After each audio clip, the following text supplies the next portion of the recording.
ஜம் ஆன்மீக அன்பர்களுக்கு வணக்கம்.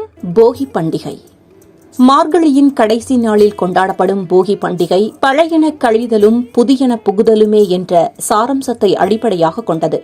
பழைய பொருட்கள் மற்றும் பயனற்றவையை கழிக்கும் நாளாக இது கொண்டாடப்பட்டு வருகிறது. இந்த நாளில் வீட்டை தூய்மை செய்து பயன்படுத்தாத அல்லது தேவையற்ற பொருட்களை அப்புறப்படுத்துவது வழக்கம். பழையவற்றை அழித்து போக்கும் இந்த பண்டிகை முன் போக்கி என்றே அழைக்கப்பட்டுள்ளது.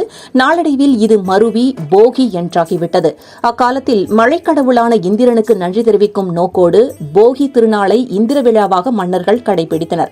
நாளடைவில் இந்திரனின் இன்னொரு பெயரான போகி பண்டிகையாக மக்கள் கொண்டாடத் தொடங்கினர். இதனால்தான் வீடுகள் சுத்தம் செய்யப்பட்டு வெள்ளையழிக்கப்படுகிறது. மனிதனின் அகமாகிய மனமும் வீட்டைப் போல சுத்தம் செய்யப்பட வேண்டும் என்பதைத்தான் இந்த போகி பண்டிகை நமக்கு உணர்த்துகிறது.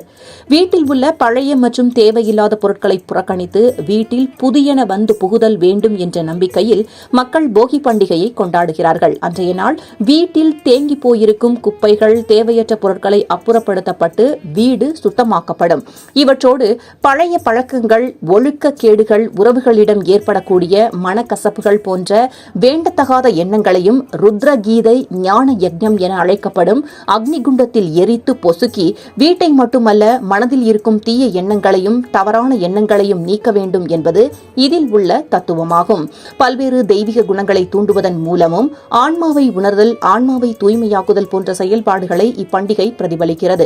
போகிக்கு போக்கு என்று பொருள். நம்மிடம் உள்ள பழைய கெட்ட குணங்கள் ஏதும் இருந்தால் அதை அழித்துவிட்டு நல்ல எண்ணங்களை வளர்த்து வாழ்வில் வளம் சேர்த்துக் கொள்ள வேண்டும் என்ற தத்துவத்தை உணர்த்துவதுதான் இந்த போகி பண்டிகை.